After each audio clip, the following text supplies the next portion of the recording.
So yeah, that you can do it yourself is definitely a myth. And that it has to be really expensive. I am a huge believer that it doesn't have to be really expensive. I, I like to work with newer clients. So perhaps my prices are, lower for the newer clients, but I don't, I don't know. I feel like it doesn't have to cost an arm and leg to look fantastic, have the right messaging, and, have a website that works. That's great, Maybe because use if some you see design. my face, I was looking like, Stop playing in life, let's go. Hey, stop playing in life. I wanna see you happy. Right now's the time. Let's go. Hey. today we have Denise Ah. Cardo. She's a brand and web design owner. Hello, thanks for being Hi. with us today. How's it going? Great. Tell us, how did you get started in your brand and web design business? So I was the one of those kids that would like pimp out their MySpace page like back in the day, and like my friends wanted it too. So they were like, "Oh my God, how did you do that?" I'm like, "I'll do it like $5, like Right. so you can say entrepreneur at heart from the beginning. And then I just kind of started doing freelance when I was in college, and I really enjoyed doing websites. Like I just love putting it together and all that kind of stuff. And then when I graduated, I did like web design for the state of Colorado, but it's like pretty basic. I mean, I don't know. It's like, it's government websites and stuff like that. So it wasn't Mhm. anything fun or creative. Um, and then I had my first kiddo, and I was like, okay, well, let me just keep doing this website stuff on my own. And last year, I just decided, I was like, let me take this seriously. And I dove in head first into, building my own business and designing sites and brands for people. And it's been fantastic. And I think even in spite of COVID, or maybe because of COVID, more people are hopping onto the online space, and it's been going great. That's really good. Um, Yeah, yeah. why would a new entrepreneur need help with their brand and web design? So always I mean, like when you're first starting out, you're going to be trying all kinds of things. So, Mhm. contrary to popular belief, I say don't invest in your website and your brand immediately. Kind of test the waters, figure out, who your clients are, what you want to do. And then once you've got something that kind of works that you're getting without even, having an established brand, then you want to, do a deep dive with a brand strategist such as myself, or um, you know someone that will shape your brand, and then kind of go into the deep about your business. Like, why did you start your business, who your ideal client is, why are you the solution for them, what solutions do you provide for them, all that kind of good stuff. And then from there you want to build up this solid brand that's going to attract them, that's going to just speak to them when they see you immediately, and you build your visuals off of all those values that you have and have built up. And then your website is just an extension of your brand that you want to work for you. You want people to go onto your website and be like, yeah, I want to work with this person. And just kind of, that's what it's supposed to be doing for you. So that's how I recommend everyone start. Start on your own, see what works for you, Mhm. build up from there your brand, and then expand from your website. What are some myths about like web design? Myths. Um, that you can just do it yourself.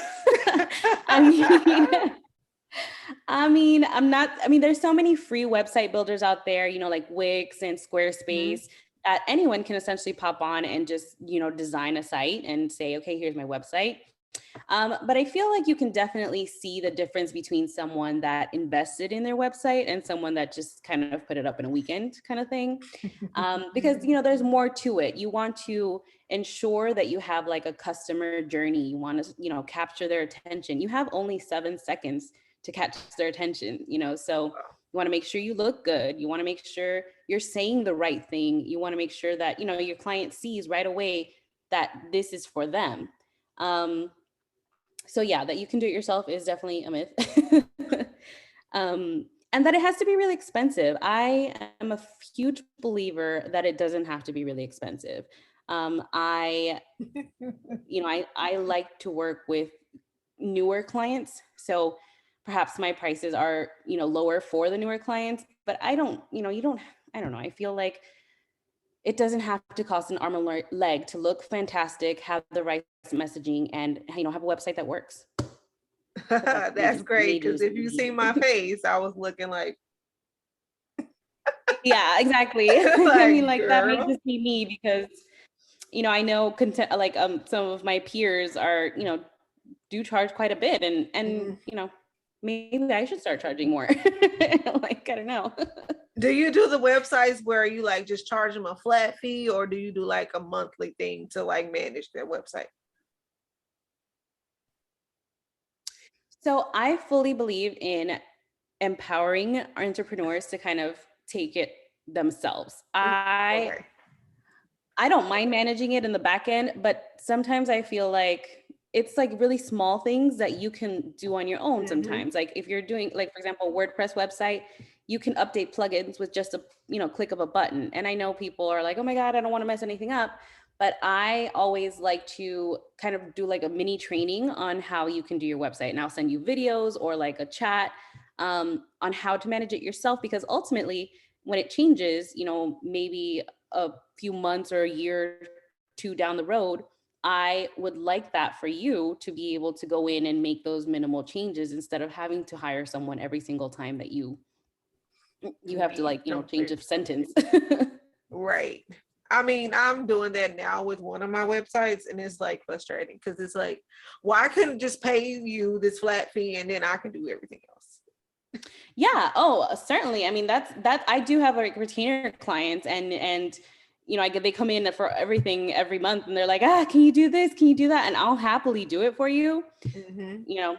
But I absolutely love when clients are like, yes, and they take their site and they go and they're like, I can do this myself. Or if if you need help along the way, like we need to come back in a few months, I'm not going to be like, oh my God, that's $3,500 to just make this little change, So yeah, I mean, I think it depends on the client. There are some clients that are interesting and are like, oh my God, can you like move this over like a scooch? And I'm like, you could have done this on your own. You didn't need to waste like, your time with me or your minutes or however I try, the monthly fees are hourly. So you didn't have to waste some of your time to just do this. So Right. But at the same time, some people aren't tech savvy. So what's little for you could be like hours for somebody else. that is very true. That is very true. But that's why, like I said, I love to empower clients. I love to, create the easiest kind of like little tutorials, like for at least the most basic things that you're going to be doing on a regular basis, like especially if you're putting up blogs or constantly renewing stuff on your website if you have products or so, that kind of thing. It's definitely easier and more economical for you to do it on your own. What are some of the common type websites that you do?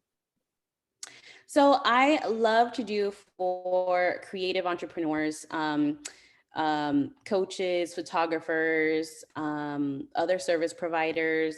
And then I do certain products. I started out doing actually product-based businesses. Mm-hmm. And those, I feel like you can't be as creative with the websites on them because they follow the general format.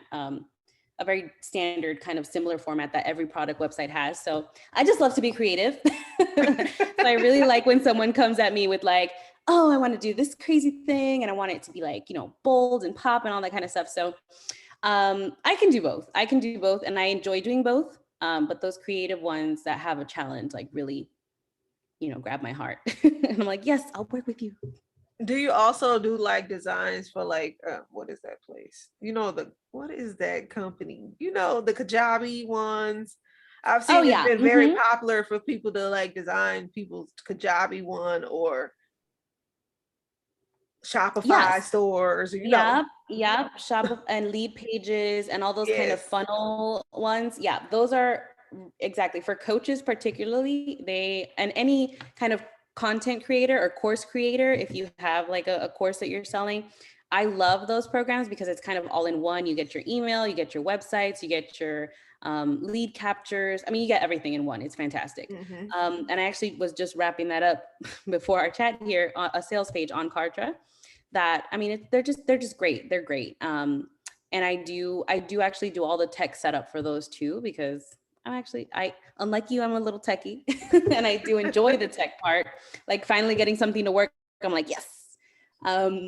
So yeah, I do those as well. And those are actually like phenomenal, especially if you're starting out, because you're not clicking all over the place to different, providers and third parties, trying to connect them all through Zapier and all this kind of stuff. So yeah.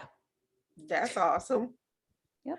It's rare to find somebody who actually do those that I've seen, because I've looked around and it's like, unless you're going to find some random blue person in China to help you do. Yeah, like on Fiverr. Yeah. Right. That's interesting that you say that. Oh, then maybe I need to start like marketing that portion of it a little more. Yeah, because I mean, I do.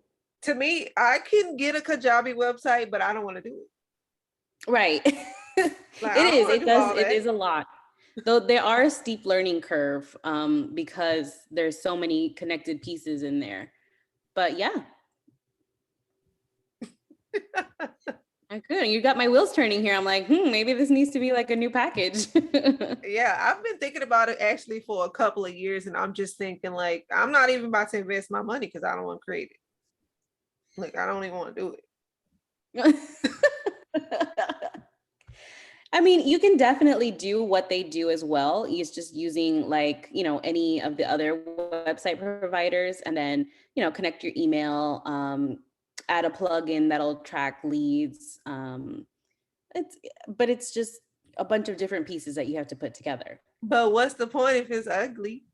Because I like pretty things. That's true. That's true too. Yeah, absolutely. Looks matter on the online space. I always say you need to think of your website as like you're the storefront. If you're walking by, in the downtown or something, and you see like a dingy little store, you're not going to go in there. You're going to go into like a, the nice one, the well-lit, pretty product layout kind of store. So that's what your website is. And it just draws you in right away, where people can learn more and then eventually work with you. What's one thing that you found to be true that others commonly believe is false?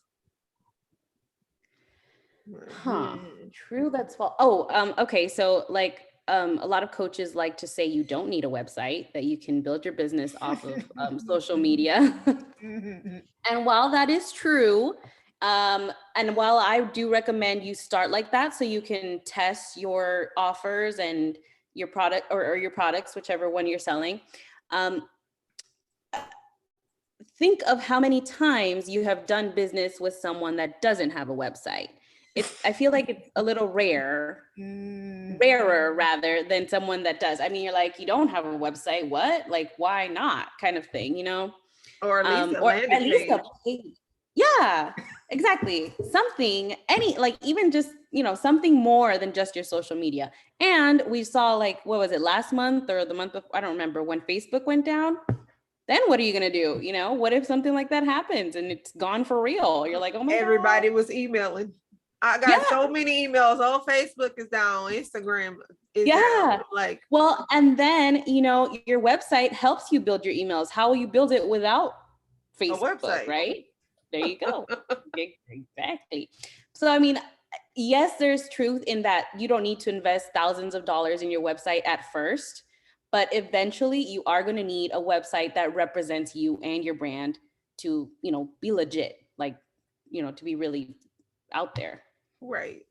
Look, to be seen as a professional, which is what you're trying to do, pretty much. Absolutely. Yeah, for sure. I always see those commercials where they're like, well, you don't need a website, but yada yada, but you're over here on a whole ad. Right. Which means you needed a website to even get this ad. Exactly. You don't need a website. Go check our website so you can see why you don't need one. Exactly. That part. Right. Yeah. At the beginning stages of your business, how did you use your website to market your business? Oh, in my case, it was pretty easy because I am a designer, so I showcase my best designs on there. But I think, one of the best sellers on your website is going to be just testimonials and like proof of work. You're going to have past clients that on a side note, also do not be afraid of asking for those testimonials, because people enjoy working with you. They have busy lives and they don't realize how much it means to you. Go get those testimonials. But anyway, yeah, I mean, social proof. I mean, how many times have you even just asked your friend like, hey, where should I go for dinner today? And then you go wherever they say without even looking it up or anything. That's kind of what your website is going to do for you. It's a proof of your, legitimacy of your work, of everything, basically. Mm-hmm. What are some things that you did when you started to build credibility outside of the reviews? Like when you first started and you didn't have the reviews, but you needed to build credibility really fast for potential clients. Yeah. So, I mean, that's mostly where social media comes in, because you can quickly build, a following. And, when people realize that, they enjoy your content, they enjoy what you're putting out, they enjoy what you're saying, they connect with you on a different level, to some point where I've had many clients now, after I've built up my my reputation, that they just want to work with me regardless of, they don't even ask to see a portfolio. I don't even know if that's like one of my least viewed pages, to be honest, on my website. I'm like, what did I even take all the time to do this for? So really it's just building that connection with your potential clients. Because you'd be surprised. Like, I've been in business for myself a little over a year now. And I have people that are like, oh yeah, I've been following you like since last year. I was like, oh, and now they're just saying they want to work with me, which is fantastic. Right. And it's a long game kind of thing. I feel like people don't get that, and just being consistent with it. Yeah, that's definitely one of the biggest things. And whatever, there's no one way to do it. I feel it's like whatever works best for you, be it a blog, be it, Instagram, be it Facebook lives, be it emails, whatever works for you and your audience, you're going to know best after you try several things. And that's how you're building your street cred, I guess, if you want to say. If you was to start your web design business all over today, would you market differently? Oh, that's a good question. I probably would start my email list sooner, because you get a lot of like looky-loos kind of on social media, and people who will follow you just because, I don't know, something you put out was pretty or whatever. But if somebody signs up to your email list, they're kind of in it. Like they're saying, I want more. Like they're raising their hand. They're saying, I want more of you. I want more of this. So I would have definitely started that sooner. I only recently started my email list, and I'm like, dang, because like I do get a lot of engagement with my email people, and it's fantastic. So yeah, that would be my suggestion. Start there. If nowhere else, email is kind of the way to go. Well, since we're talking about leads, let's segue into sales. How important is brand and web design in helping entrepreneurs make more sales online? It's looks matter. I mean, if you look put together and you look professional and you look like you know what you're doing, even if you have no idea what you're doing or this is your first client, the fact that you look good and presentable, that could be the deciding factor. And since people will most likely see you through social media first, having a brand that says consistently the same thing throughout is just builds your credit. It just makes you look like, damn, she knows what's up kind of thing. Whereas, if you've got like red, green, yellow, blue, orange, like all these crazy colors, nothing matches. You've got different photos, you got different fonts all over the place. I mean, it looks sloppy. Chaos. And then Right. and it just doesn't connect. It's not going to connect with anybody because it could just be like, ooh.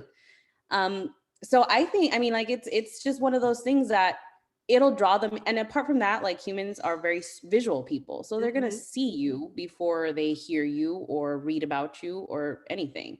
So you want to make sure that your brand is speaking to them. So I think, and apart from brand, it's not just a visual thing. It's your values. It's the foundation of your business. It's what you stand for, what your mission is. So if you don't have that figured out, you may be missing so many people and missing the mark on what you're trying to get out there. So I feel like at least brand strategy, if not also brand visuals, is one of the first steps to getting your business kind of, skyrocketing. That's really good. I like that. Thanks. How would you don't want to talk over you. How would you advise an entrepreneur to look at a website and measure its success by like the number of leads, sales, signups, or some other criteria? That's kind of difficult because you, as if you're looking at somebody else's website, you don't really have No, I mean it like at their metrics for you. But if you're looking at your own website, right? Yeah. Okay. Yeah. That's what I'm saying. If you like your own website, I mean, it depends kind of what your goal is. If you're selling a product, it's definitely how many conversions you're getting, how many sales are going through. And, the average is pretty low. It's like 1% to 2%. So if you're anywhere in that area or above that area, you're doing fantastic. As a service provider, it's definitely, leads, how many leads are coming through, how long people are staying on your site, what pages they're looking at. You want to make, it's mostly just leads coming in, I would say. Also traffic, as both service and product-based business, you'd want big volumes or as many, people on your site as possible to be engaging with you and wanting to know more about you. So yeah. And if you're trying to grow your email list, which is definitely important, that's another metric. I mean, it all kind of depends on what your goal is. I kind of choose like certain things throughout the year. Like this quarter, I'm going to focus on building my email. This quarter, I'm going to try, this new visuals or this new copy on my site and see kind of how it goes. So it just depends really what your goal is. Okay.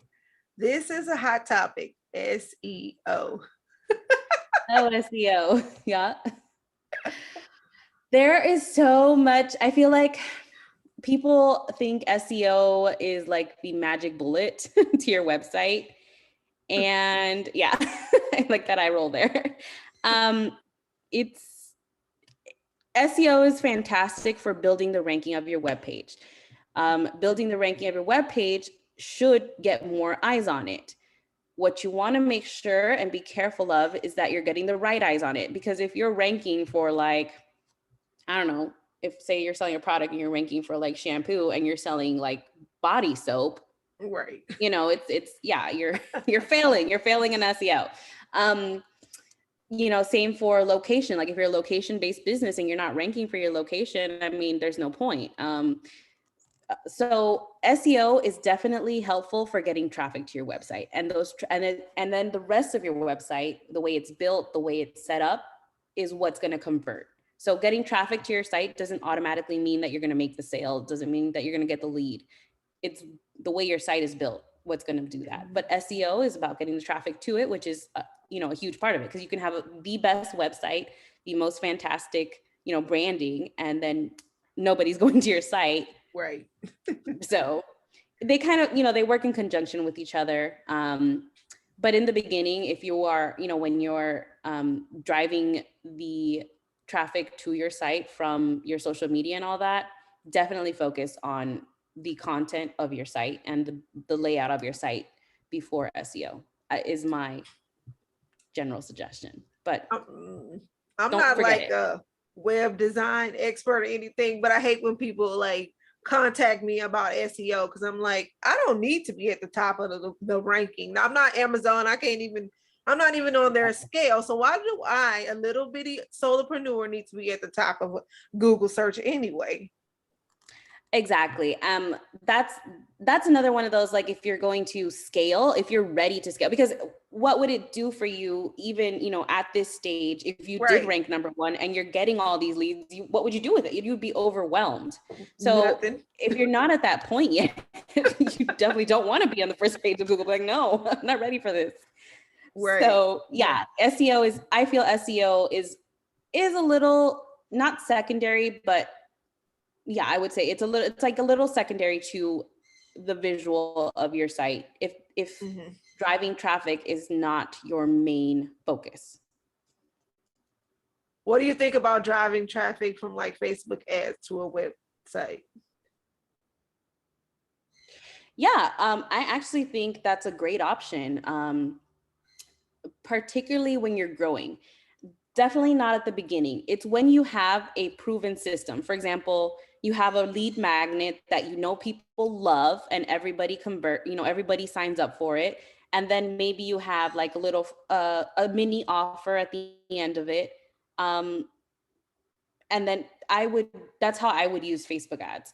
You would sign either your lead magnet or your freebie offer that you know are low ticket offer that you know are fantastic and people love them, to drive more people to your website or to drive more people to your email list. And then you can hit them with the bigger, the bigger ticket offers and all that.